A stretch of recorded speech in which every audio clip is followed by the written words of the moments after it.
Welcome to the Living a Nordic Life podcast, where we explore a simpler, cosier and more intentional life the Nordic way. I'm Fiona McKenna, your Nordic living guide and founder of Living a Nordic Life, where I share all things Nordic living and show you that a Nordic life is the way to bring intentional calm and healthy habits into your own life, wherever you are in the world. Are you looking for ways to bring simplicity, coziness and calm into your life? Well, let me show you how. Visit the Living a Nordic Life website to explore how I can help you on your journey to simple, healthy and happy calm, the Nordic way. You can subscribe to the podcast right here. And if you want regular inspirational emails sent with love from Norway and straight to your inbox, don't forget to subscribe to the Living a Nordic Life newsletters. And so now let's dive into our episode. Why are Scandinavians so happy? Well, actually, it's not just Scandinavians, it's people in the Nordic countries generally. And as every year, the Nordic countries top the world happiness charts.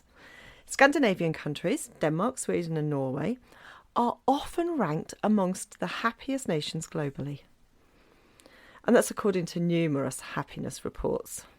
I'm a little bit sceptical of some of them, I have to say, because it seems like they assess things on data rather than actually going out into the street and asking people if they're happy. But I think if you did go out into the street and ask them if they were happy, they would say yes.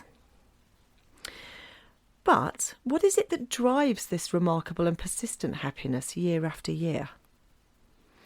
If you strolled along a Danish or Norwegian street and you glanced at people and you didn't understand the culture, they might not seem immediately glowing with happiness.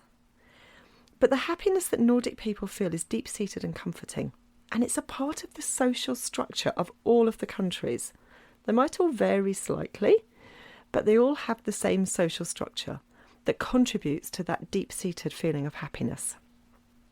So, let's explore the key contributors to the Scandinavian happiness phenomenon, if we could call it that, and look in more detail at the how and the why.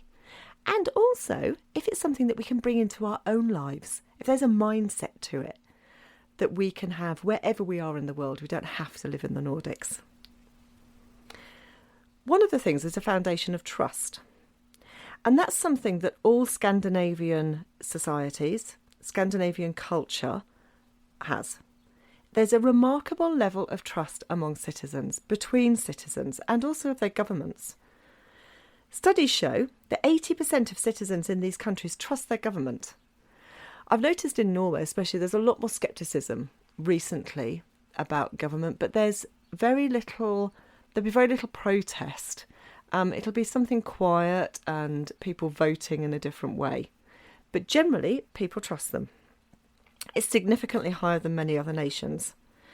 And this trust is vital for community and social cohesion.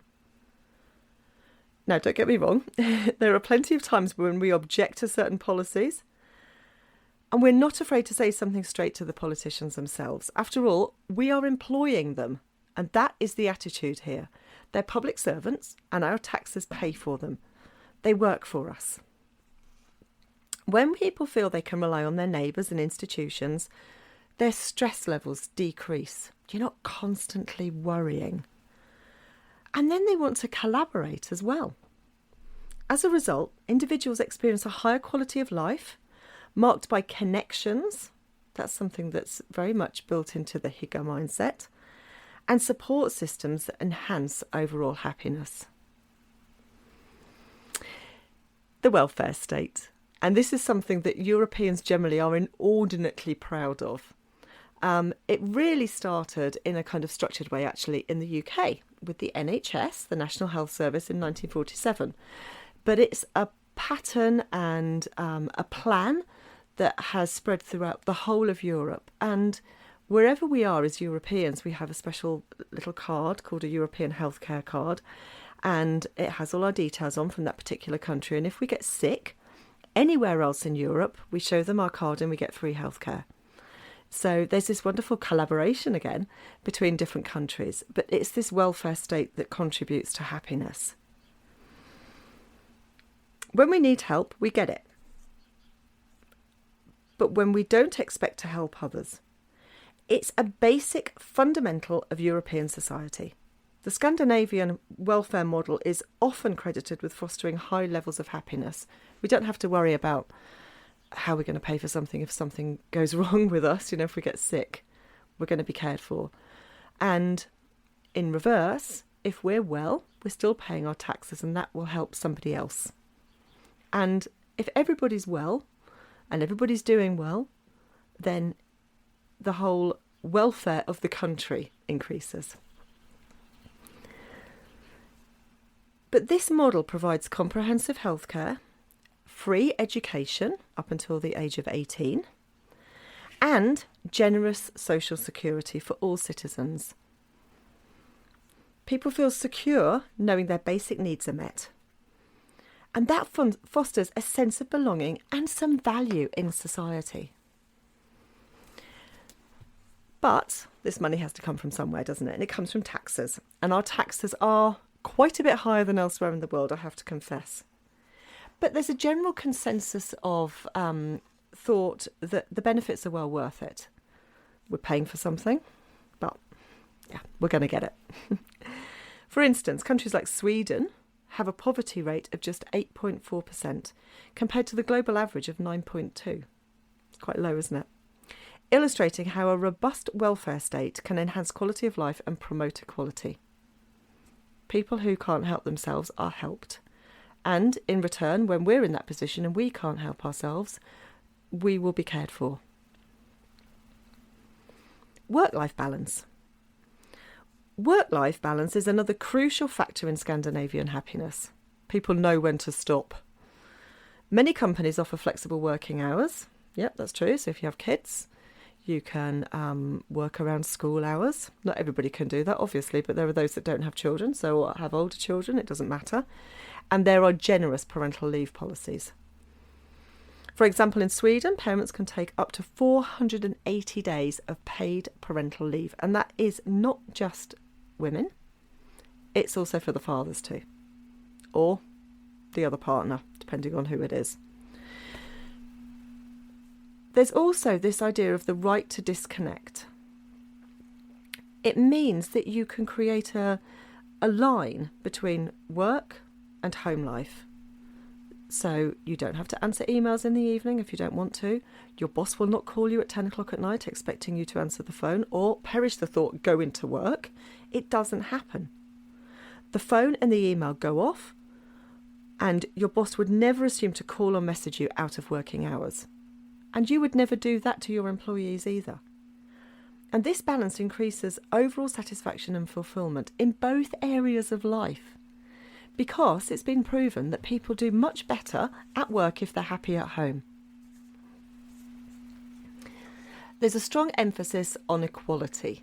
This is huge. Equality is a very big thing. Not thinking that you're any better than anybody else, making sure that everybody feels equal, regardless of who they are, what their gender is, where they're from, what language they speak. Absolutely everything. It's very important. Gender and income equality are central to Scandinavian countries' happiness. Nations like Norway are leaders in gender equality, with women holding 46% of parliamentary seats. It's almost half. That's brilliant, isn't it? I don't think you see that in many other places. Certainly if you watch the news, for example. I'm not going to name any names, but if you watch the news and you look at policymakers in certain countries, there are very few women. It's often mostly men, older men, I'm sorry to say. And there's a narrower gender pay gap than many other regions.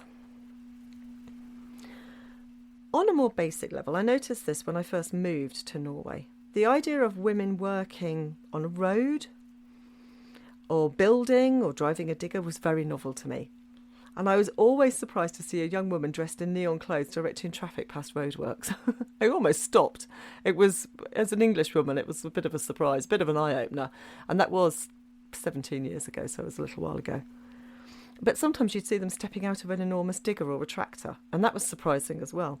And almost always they were young women with long blonde hair in a ponytail and quite often wearing pearl earrings.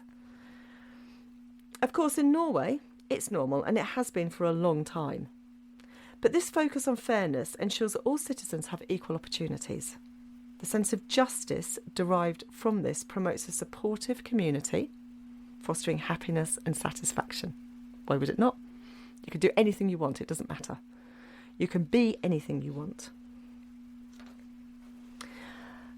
A big factor in Nordic happiness is access to nature. Now in Norway, for example, it's about 80% of the country is covered in forest, and it's very wild. It's easy to get out. And I talk about this a lot, about how getting out into nature makes you feel happy and raises your mental and physical baseline of happiness, if you like. But on a recent trip to England, I realised actually just how difficult that might be for some other people. That getting out into nature is not always the easiest thing. It's something that you really have to make a conscious effort to do. And it does make such a difference to the way you feel. It plays a vital role in happiness. There are vast forests, beautiful lakes and coastal landscapes. For example, Norway has over 1,190 fjords. That's a lot, isn't it? And there are so many outdoor recreational opportunities. We are outside almost the whole time, and children learn from a very early age as well to get outside into nature, and how that will make them feel if they are not feeling particularly happy that day or a bit grumpy. Then get outside. Being close to nature encourages outdoor activities which improve mental well-being. And spending time outdoors has been shown to reduce stress and enhance mood, providing a much-needed escape from daily pressures. If you're somebody who doesn't very often get out into nature, try it. Just go out for a short time and try to maybe disconnect a little bit from the things that are worrying you, and push yourself to be out more than 10 minutes. Try and push for half an hour or an hour at least, and see how you feel after a little bit of time. You'll find that things don't seem quite so bad, and your mood starts to improve and you start to feel happier and freer. Strong community ties. Scandinavian cities are known for their close-knit communities. Cities are small here, I have to say. I mean, Oslo is only about 500,000-600,000 people. That's small. That's a big town in England. Certainly not what we would consider to be a city. So, of course, everything feels cosier. And the town close to where I live, Sandefjord, which everybody refers to as a city, is only about 60,000 people. So there's obviously that, you haven't got quite so many people in space. But people actively participate in local events and cultural festivals. Community sports teams are common. In fact, almost every town and village has a community sports club. And these connections foster a sense of belonging and support. There are lots of things that we do that contribute to that sense of belonging, like the yearly dugnad, which is the cleaning up of different areas that people use communally. So it could be a local park, it could be the kindergarten, it could be the sports club, it could be the churchyard, and everybody within that group will get together and they'll have a big clean up, and it'll last all day on a specific day that's organised, and then afterwards maybe enjoy coffee and cake or a hot dog together. It's very social, and it also gives you a sense of belonging and ownership of somewhere, so you're less likely to chuck your litter down. But that contributes to happiness and life satisfaction, underscoring the role of social interactions in overall well-being. Sounds very highbrow, doesn't it? But it means that we're more likely to feel happy if we're interacting with people socially around us. Not necessarily friends, but people that we live near. Education and lifelong learning. High levels of education and a commitment to lifelong learning also contribute to Scandinavian happiness. Educational systems emphasise critical thinking, creativity, and problem-solving skills. And free education is available to every single citizen. There are no exceptions. Recently, actually, or when I say recently, it was last year, the Norwegian government has taken it a step further and introduced a law that allows people to access higher education at any age. Any age. So you could find yourself in a classroom with people aged 16 who've just left school and gone on to high school, and people who are 95, all with the same right to further education. How brilliant is that? I really like that, actually, because I think that's great for people of every age. It means that people who are older get to mix with younger people in education, and those younger people get the benefit of maturity and life experience with other students. It's wonderful. But this encourages individuals to pursue their passions and develop their talents, resulting in greater personal satisfaction and a more educated workforce, which ultimately fuels economic growth and creates a happier country. The healthcare system, that's another one, is a cornerstone of the Scandinavian welfare state. Universal access ensures that care is often free at the point of use. For example, Denmark spends approximately 10% of its GDP on healthcare, with a focus on preventative measures. The whole idea of healthcare here in the Nordics is very much holistic. I've talked about this a lot. Go and have a look on my website and look at some of the blog posts that I've put on there, some of the articles. There's some about my own personal journey with 2 chronic incurable diseases and how it's treated here, and also how I was treated when I was pregnant and had a baby here. It's all been amazing. But there is very much a focus on not dosing you up to the eyeballs with drugs. Certainly looking at how your overall health is and how to make yourself feel better mentally and physically, and how the two things combine. It's brilliant. But because we get this excellent healthcare, it alleviates anxiety about healthcare costs, which I know a lot of people do have in different countries. I think you have to experience this lack of anxiety and this feeling of being cared for to really appreciate what it does. But it allows people to focus on enjoying life rather than stressing over medical expenses. Access to comprehensive health service is vital to overall happiness. You don't want to be constantly worrying, do you, about what happens if I get sick? Can I afford it? Will I have to sell my house? That's not a good feeling. Cultural values and norms. Cultural elements play an important role in shaping happiness levels. Traits like modesty and a collective mindset are prevalent in Scandinavian societies. Celebrations are typically low-key, emphasising community. Well, not necessarily community, but certainly that feeling of togetherness with family and friends. And this way of life fosters an environment where people appreciate what they have rather than endlessly chasing material possessions. And that promotes contentment and joy. It's also something that we call Jante's Law, which is, again, a very deep-seated cultural value and a cultural norm, I guess, here. It's this idea that you are no better than anybody else and nobody else is better than you. A very strong feeling of modesty. And that actually contributes in this level of happiness, that you don't look around and think, oh my goodness, they're so much better than me, or I'm so much better than them. It really makes a difference. The concept of hygge. If you've never heard of it, which I'm sure you have if you're listening to this, because I talk about it quite a lot and I write about it a lot as well. It's a Danish concept and it embodies the essence of coziness and comfortable togetherness.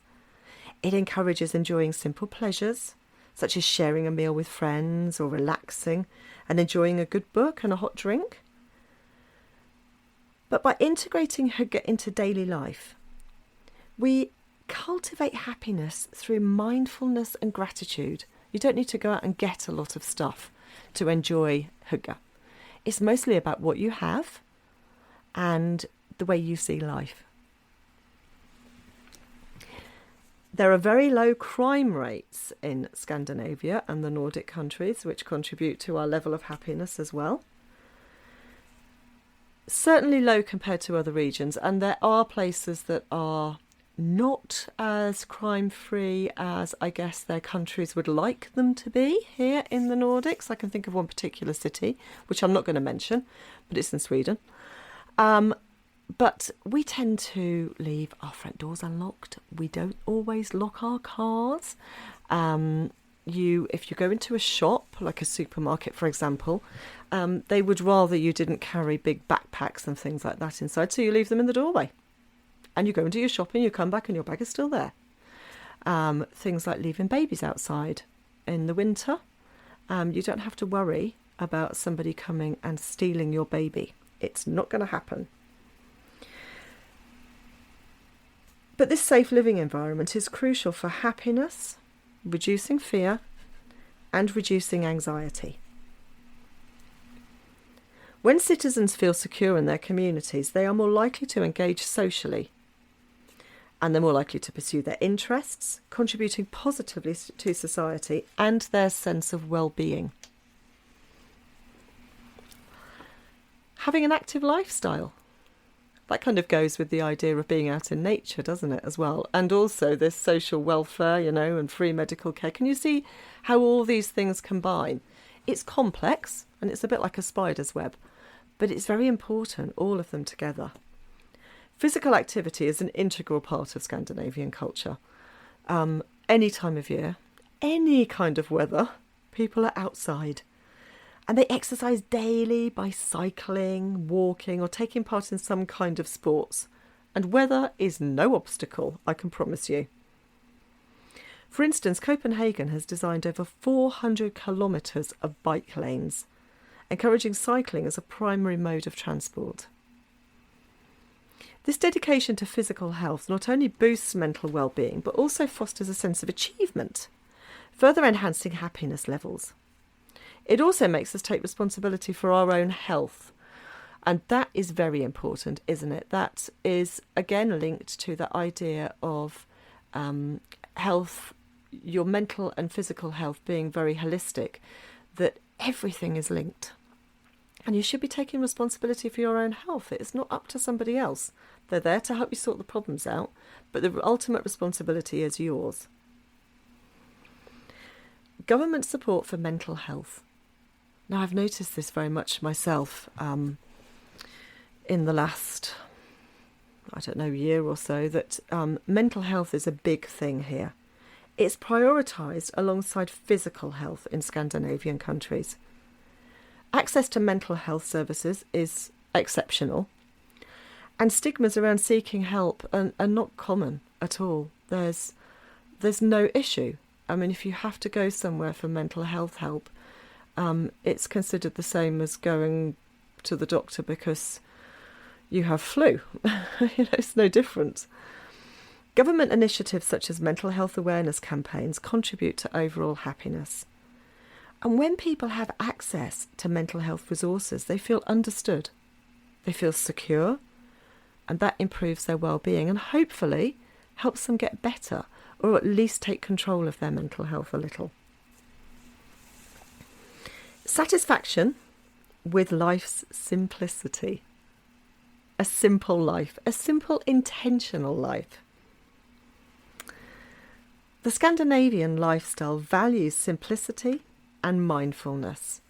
And this appreciation for the present, this is hygge as well, contrasts sharply with those fast-paced lifestyles that we see elsewhere. And I've been one who was like that. It was travelling into London every day to work and flying all over the place for work as well, and just constantly on the go, maybe a few hours sleep and constantly on the go. And I can promise you that a simpler, more intentional, cosier life feels better deep down. It's great to focus on experiences rather than material wealth. And the people of Scandinavia often hold a more positive outlook on life. They find joy in their current circumstances. Simple pleasures. We love them, don't we? I love them. And I hope you do as well. And if you don't know anything about them, please go and find out about simple pleasures. So as you can see, happiness found in Scandinavian countries results from a blend of cultural values, a strong welfare state, community engagement and personal empowerment. These nations illustrate that happiness is not solely determined by economics. It's not all about money. I mean, yeah, okay, they are some of the richest countries in the world, and I guess that helps. But it's not all about that. You can live in a cabin in the woods and be happy. It's more about a shared journey that encompasses trust, equality, and connections with others. And by understanding and embracing these ideals, we can all take steps towards enhancing happiness and well-being in our own lives. Just one small step. And I will see you in the next episode. If you've enjoyed this episode, please subscribe to the Living a Nordic Life newsletters so you can get an email when I release a new episode. It's a quick and easy way to keep up with all things Nordic living. Please visit livinganordiclife.com. You can listen to Living a Nordic Life on lots of podcast apps, including Spotify, Apple Podcast, Google Podcasts, and plenty of others. If you've enjoyed the Living a Nordic Life podcast, why not leave me a rating? So that's the end of Living a Nordic Life for today, and I look forward to seeing you next time.